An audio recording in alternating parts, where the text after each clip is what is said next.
बाकरी ईद की खुशी महांगाई ऐं कोरोना वायरस वबा फिकी करे छॾी। झोल में शहरी ऐं दुकानदार सख़्त परेशानी जो शिकार आहिनि। झोल शहर जे सब्ज़ी फ्रूट मनियारी बाज़ार चूड़ी बाज़ार बूट हाउस शॉप्स दर्जी क्लॉथ हाउस ऐं ॿियनि दुकानदारनि धाईंदे चयो त ईद जे मौक़े ते जेको सामान खपाए असां मुनाफ़ो कमाईंदा हुआसीं सो महांगाई ऐं कोरोना वायरस जे करे न पिया कमाए सघूं। महांगाई जे करे ख़रीदारी जो मज़ो अॻे खां घटि आहे। माण्हू पंहिंजे घरनि ताईं महदूद आहिनि। महंगाई तो ॾाढी लगी पई है, पर छा कयूं, कोरोना भी जाम लगी पई है। माण्हू मुड़ो नहीं कोन था, शॉपिंग कनि था, रश लगी पई है बाज़ारनि में। माशाल्लाह सुठी रश आहे, फुटी वुटी लथी आहे, पर लाइट वारनि तंग कयो असांखे, वापडा वारनि। ॿियो हाल कोन्हे, बसि लाइट वारनि जो सॼो ॾींहुं लाइट कान्हे का। हर शइ महांगी लगी पई आहे, कंहिं शइ ते कंट्रोल कोन्हे को, न परचून वारनि ते, न अटे ते, न खंड ते, न भाॼीअ ते, कंहिं शइ ते माना कंट्रोल कान्हे। महंगाई तमामु घणी थी वई आहे ऐं लोड शेडिंग भी तमामु घणी आहे। जी ईद वेझी अची वई त हर शइ झोल में तक़रीबन महांगी थी वई आहे। बुकरम जो असां पहिरीं वठंदा हुआसीं उहो तक़रीबन 50 रुपया मीटर ते महांगो थी वियो आहे ऐं ढेरियूं बुकरम उहे महांगी थियूं आहिनि। इन करे सिलाई बि असांखे तक़रीबन मुनासिबु उहा कोन मिले जेका पहिरीं मिलंदी हुई। लोड शेडिंग जे करे ऐं जेको लॉकडाउन आहे इन जे करे बि तक़रीबन असांखे सिलाई पहिरीं वारी उहा कोन मिले।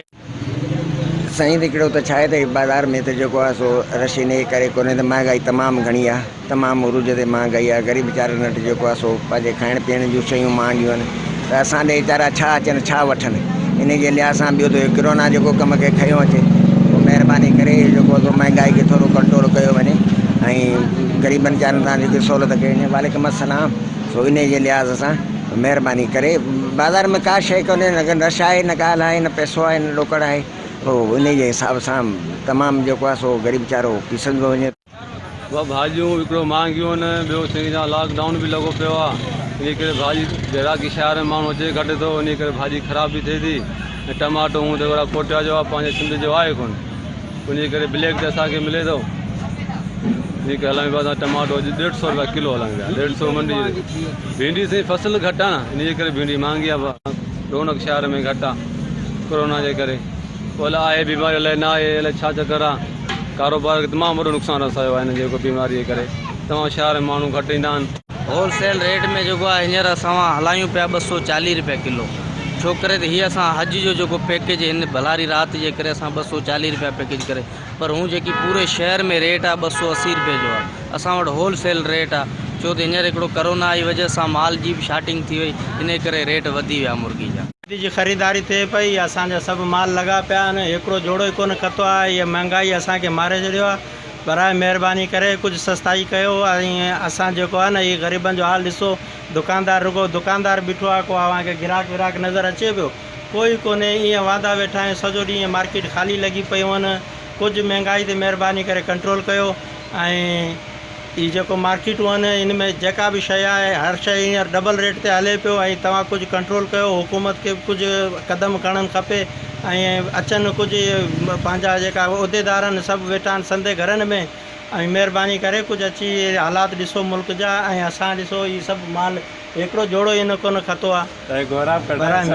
भाॼियूं मथे मंडी ते महांगियूं आहिनि, कोरोना जे करे रस्ता वस्ता बंदि लॻा पिया आहिनि ऐं असांजी प्रॉफिट आहे कोन, इहे बिल्कुलु बचत आहे कोन। अॼु पटी ॾिनी अथनि 1500 खां 1600 ताईं हिन पेटी टमाटर जी ॾिनी आहे, जंहिंमें 2-2.5 किलो टमाटर ख़राब बि निकिरनि पिया।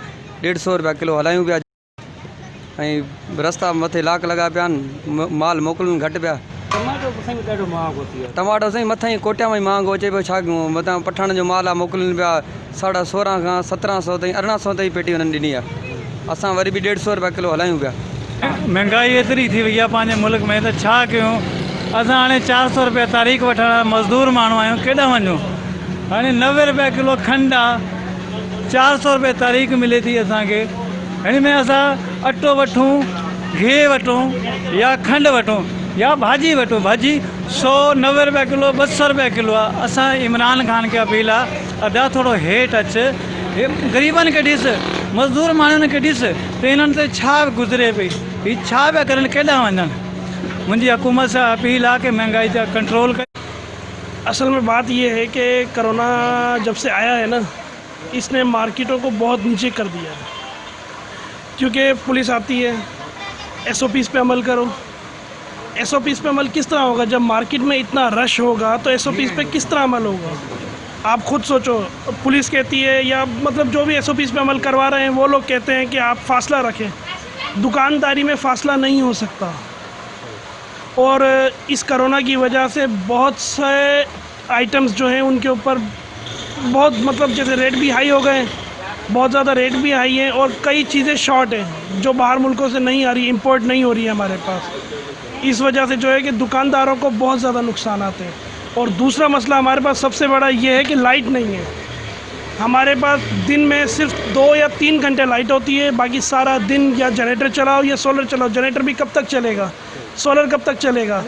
लाइट ना होने की वजह से हम लोगों को बहुत नुकसान आते हैं। त हींअर तव्हां ॾिसो पिया त हींअर मार्केटुनि में जी छा हालत आहे। करोना जी वबा जेकी आहे सभिनि जो कारोबार करे छॾियो आहे। जी आहे हिते सभु कुझु हालत त आहे कोन, कारोबार त आहे कोन, सभु ईअं वेठा आहियूं। हींअर सीज़न लॻी पई आहे, ईद लॻी पई आहे। ईद में बि तव्हांजे साम्हूं सभु दुकानदार तव्हांजे साम्हूं वांदा ई वेठा आहिनि। या त ॾिठो वञे त हुकूमत जे हथ में, हुकूमत खां कुझु नथो थिए त बराए महिरबानी नओं को हुकुमरान आणनि, असांजो त कुझु ख़्यालु रखनि। असां त ख़ैर भला कंहिं ग़रीब जो त ख़्यालु रखनि, आवाम केॾांहुं वञे?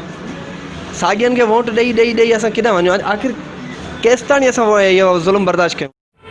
जॾहिं त क़ुर्बानी जा जानवर हिलाल करण लाइ इस्तेमालु थींदड़ औज़ारनि जे तेज़ करण लाइ कारियुनि वटि रश लॻल आहे।